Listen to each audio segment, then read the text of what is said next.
tank the harassment that's coming out from Team Spirit. So I think as they level up on the top lane, I imagine the Wisp bursts up. I think Collapse is still going to have a decent game. I mean, Collapse has definitely been that solid rock. Been the one that they have, been very happy to give that.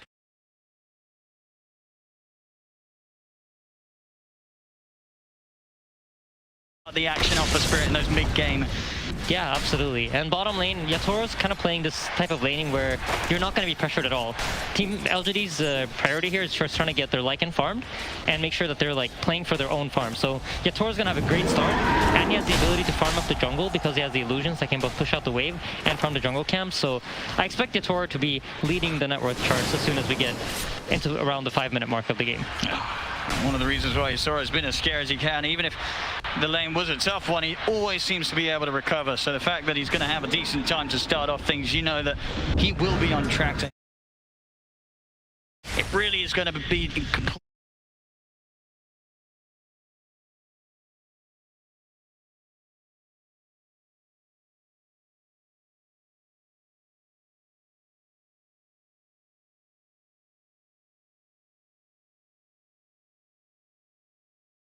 On the early CS. Both side lane cores for PSG.LGD just struggling a slightly bit more. Those very early days though. But a lot of levels coming in LGD's way. Like, this Lycan is doing surprisingly fine. He's not really getting pressured that much by the Naga and the ET because he's managed to get the lane control. Yatoro's shoved out the wave, but Miposhka yet hasn't been able to get a pull to get the lane control back. So the Lycan's getting a lot of farm while Y is able to just rotate around, moves to the mid lane, opens up the small camp. And like we talked about, right, the middle lane is going to be contested in terms of like who can push out the wave the most and then go farm the small camp. And Y on top of it runs over, unblocks his mid laner small camp to make sure that he can stay even with the Void Spirit. And when you look at sort of the tools they have available both sides with their supports, do you imagine once the 6 is there for the mids, we're going to have sort of a collapse on the mid lane to try and get the early objective? Or do you think it's going to be all about reacting to the side lane fights here for the Pango and the I think it's going to be important to get the rune. Like, whoever gets the first power rune of the game is going to kind of get to decide what happens. You get your bottle refilled, but you also have the ability to make a rotation. As Mira could be in a bit of trouble here. We'll try and hold back the bear with the Hex. He's got the stick charges, but he's getting run down here by Arme. One more hit will do it. Can he close the gap? He can't. Oh, stun misses. That's going to cost him his life. Not the start there that Mira was hoping to have here in the grand finals. A whiffed ability, and that'll give up first blood to PSG.LGD. Yeah, and Collapse isn't out of the woods quite yet. Arme's hungry. And a bit of an awkward position now, Collapse. Stuck behind the tree line. We'll see how he gets his way out of it. He lane is going to be a little short on the mana. Who can push out the wave the most and then go should be able to walk his way back around, but a great bit of aggression there from PSG.LGD, just opening up some space for Arme to return the tools they have available both sides with their supports. Do you imagine keeping the lane control up top, so for the mids, we're going to have sort of a collapse on the mid lane. You never know when they might make some sort of move and try to kill him. And that forces Mira to stay in the top lane. Well, if you look at Y, you notice that he's just rotating around constantly. He has the freedom to move. I think it's going to be important to get the map. Like, whoever gets the first power rune of the game is going to kind of get to decide what happens. You get your bottle refilled, but you also have the ability to make a rotation. The Disruptor has the freedom to decide what he wants to do. Be in a bit of trouble here. We'll try and hold back the bear with the Hex. He's got the stick charges, but he's getting run down here. Nothing to say. Stepping right up to him. There's a remnant of the ready though. Toronto Tokyo. 2 seconds. And he's got the protection here of the Resonant Pulse. And great usage there of that armor. He uses the health damage of Resonant Pulse to bottle up to make sure that he's not within the kill range of the Swashbuckle from Pango. Oh, some good early pressure though from PSG.LGD, forcing Toronto Tokyo to be very cautious in that mid lane as early as it is, just 5 minutes in. Yeah, absolutely. And I think when you think about Elder Titan, you kind of think of him as a lane dominant hero. And both No-Tail and Seth touched on it, right? You want to abuse the fact that LGD have no stuns. But because of how this bottom lane is played out, with the Naga lane constantly being shoved into the Lycan's tower, the Elder Titan hasn't really been able to abuse his laning phase presence. But look at this now. There we have it. Nice bit of micro from Faith Beyond. That'll grab himself a free courier. As the walls chase down poor old baby faceless Rex. Collapse is also taking pressure now. So again, the freedom of Y, he's just allowed to rotate to mid, set up some pressure on the Void Spirit. Now he's up top, making sure he's just in their face and forcing them to react to his movement. Yeah, he's all over the place, what? Yeah. Spririt, definitely got to try and do something in return. Yeah, they themselves bring the 2 supports up to top. Just sort of figuring out what to do about this roaming disruptor here in the early minutes of the match. Yep, here we go. First fight for the runes. Where is it going to spawn, top or bottom? Let's have a look. It is going to be down bottom, and it is a DD. It's going to go straight in. Oh, Toronto Tokyo, so a very nice room for it to fight with, but already up top, Spririt, they'll lose Mira. Yeah, it's a DD Toronto Tokyo though. Let's see how he can respond back with it, because now you have a Pangolier with low mana, and he's going to be aware of it. So he knows that he can make a move here, and the Pangolier won't really be able to respond. Yeah, this is an excellent room for Toronto Tokyo to find it. He's going to use it straight away. Goes aggressive. Is going to miss the dissimilate though. A couple of hits will do it. Can he quite close the gap? No, he's not going to be able to get the second hit in. Nothing to say, steps away. I mean, that would have been such a big kill for him to find. He got the dream room for it, but he couldn't quite get the job done. Yeah, absolutely. It's unfortunate, but, you know, that's Dota. Disruptor, though, he's going to TP into the middle lane here. I'd be scared to do this. Let's see if Toronto Tokyo has the will to chase him down. Yeah, he's still got this DD going for a few seconds. Why? Living on the edge a little bit. Yep. Toronto Tokyo feels that he can get in with the Astral Step. But why knows? He's keeping his distance. Yeah, and if you take a look at the net worth, you see Yatoro, he's just going to start accelerating his farm even more, but I'm impressed by how well the Ursa's been able to keep up. And this is largely due to the fact that they had lane control for so long up at the top lane, and they were able to just keep their heroes, so the enemy heroes, so close to the tower, so Tide could never really feel free. Oh, mate. He's going to try and step over for Mira, but again, Team Spirit, they've kept that. Both Mira and Maposhka making sure that there's never the opportunity for Arme to get any kills up here right now. As you say, Arme doesn't care too much. Complete free farm, level with that of Yatoro's Naga Siren. He's having no struggles whatsoever, but Spirit just trying their best to limit anything else going into the hands of the Ursa this early. Yeah, and you notice the Naga in the bottom lane now. She's just going to put her illusions on the lane, push out the waves, while she farms the jungle camps close by, and try to get ahead of the Ursa by doing this constantly. And LGD are going to try to match by using the Wisp Overcharge to allow the Ursa to farm. And notice both these teams are so good at stacking, and here we go again. Runes are spawning. And Toronto Tokyo is going to be the focus. Quick jump away from the Rolling Thunder. Yep. It's an Arcane Rune secure though, so if they can manage to survive these 70 seconds and nothing too bad happens, this is a huge rune for them to have. I'm all about these power runes early on, especially in a game, you know, 8 minutes in, only the 2 kills so far. Yeah, I mean, it's the tension, right?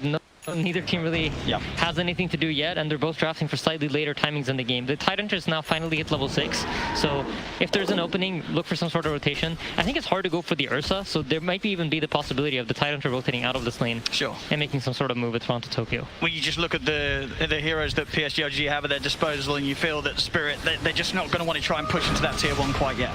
I think for Spirit, your expectation was to do slightly better in the lanes, but they haven't really been able to do so. See, it's all right. Getting gone on here by the two of them, but the Rolling Thunder not quite ready again. Not quite yet. They'll get the glimpse back, but no further damage to come onto the Naga Siren, so Yatoro will be fine. Yeah, a little bit of miscommunication there, it seems. The shield crash wasn't used on the hero. The glimpse came in a little bit later. Well, they've got their eyes on Arme. Also, they know that play was made by a couple of PSG.LGD inside their own jungle, but Arme, he's out of reach of the Remnant. He's away. Space is there, down bottom. Faith Beyond continues the tier 1 support already here on Spirit's side of the map. Yeah, I think this is the most shocking part of this early game, because I expected the Lycan kind of get zoned out by the Naga, and the Naga Illusions would defend them, but... Let's see if they can get Arme. They've got 4 heroes working on him right now. Ravage. He has the ult up. He's on the retreat up to the high ground, but they'll be able to get in front of him, close off his escape. Spirit will finally be able to claim their first kill here in the first 10 minutes, getting themselves on the board.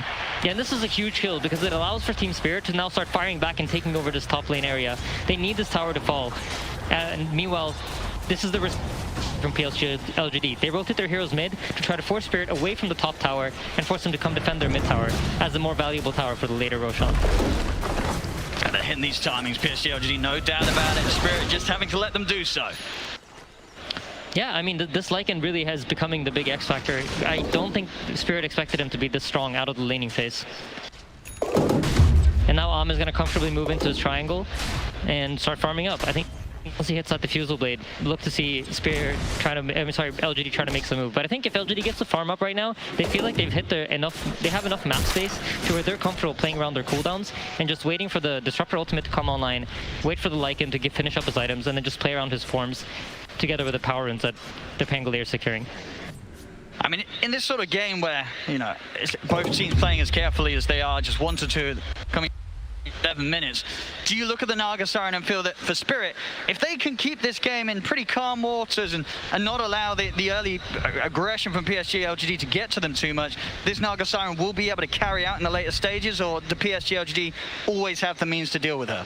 I think to some extent you are happy, but I feel like you wanted the laning phase to go better so that LGD's timings come later into the game. So knowing that your lanes haven't quite gone the way you wanted them to, they must feel like, okay, at some point now, once LGD gets items, they're gonna come.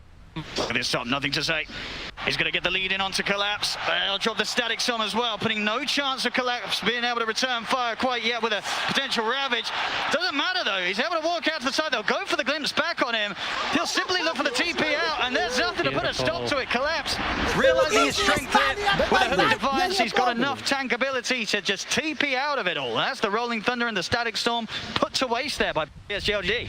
Yeah, great jukes. He just dodged out the Pangolier spells, and once the Rolling Thunder missed, he knew that he was safe. Glimpse is used, TP out. Just great presence of mind there from Collapse, knowing exactly how to play his situation out and get out safely.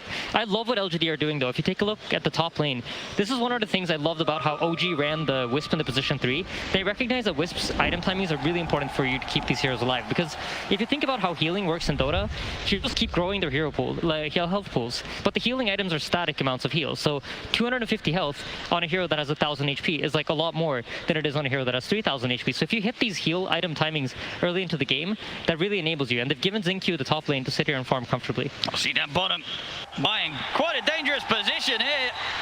Inside the jungle, it seems Spririt in Toronto, Tokyo will be quick to put a stop to it. Naga Siren also closing in on the Mantha, and by the looks of it, she's going to get that item before Ursa even completes his Diffusal Blade. So yeah, Toro's probably very happy in this game, feeling comfortable with how it's going right now. And when you look at sort of what they have against him, do you feel that a lot of the map is pretty safe for this Naga Siren to farm in? As long as the Song and the TP's up, will he get away most of the time? I mean, most likely. I think the tricky thing here, if you're LGD, is how do we deal with the illusions? How do we deal with the Naga putting illusions in our jungle that will scout out our movement and force us to play away from Roshan? Because as Dyer here, No-Tail and Seb also very touched on this a lot, the Ursa wants Aegis. This is his most key item, especially when you're going up against big cooldowns like Ravage, like Finger, Earth Splitter. You know these long cooldowns, people don't want to use them on your Aegis, so it's going to be important for him to get it. And the Naga, as long as he's able to play top and put illusions in the top Dyer jungle, it's really hard. Like, what are you going to do? Because their heroes don't have ways to effectively kill the illusions. And you feel that Spirit, their lineup, is geared up pretty well to deal with the fact that PSG.LGD will look for the Roshan. They won't be afraid of turning up and trying to put a stop to it. I mean, I think that's where the information game is going to be important. Can Spirit actually use the vision that they're getting to fight off LGD's timing? Because I think that is like the big question mark. Is the Ursa going to be too strong for you to kill? Or is it enough to just sleep away half the wolf fight duration and then try to fight them afterwards? I think we're definitely going to see Yatoro start to increase the lead against Arme. Bottom lane wide. He'll drop the Static Storm, trying to save himself, but Collapse and Maposhka will run him down, take him out. Faith Beyond, he's looking to get involved in the back of a nothing to say, being brought over by Xingqiu. They will get Maposhka. Can the three of them get Collapse? They're trying to commit their best onto him. They will leave the two cores behind as Xingqiu to let Nothing to Say and Faith Beyond finish the job, but they just can't. The damage isn't there. Toronto Tokyo was also starting to sweep over, so PSG.LGD, they have to back up and just accept the trade as it is, the support for support. Yeah, and Collapse now knowing that, you know what, they can't actually kill me without the Ursa. It's only the Ursa that can threaten my life. Just comfortably sits bottom alone, pushes out the waves, gaining as much farm as he can, and in the meanwhile, Yatoro just pushes out top lane, farming out all these top jungle camps. If you take a look at the Dire jungle, there are no camps alive. I mean, Yatoro's farm, he is creeping further and further ahead of Arme's Ursa, you know.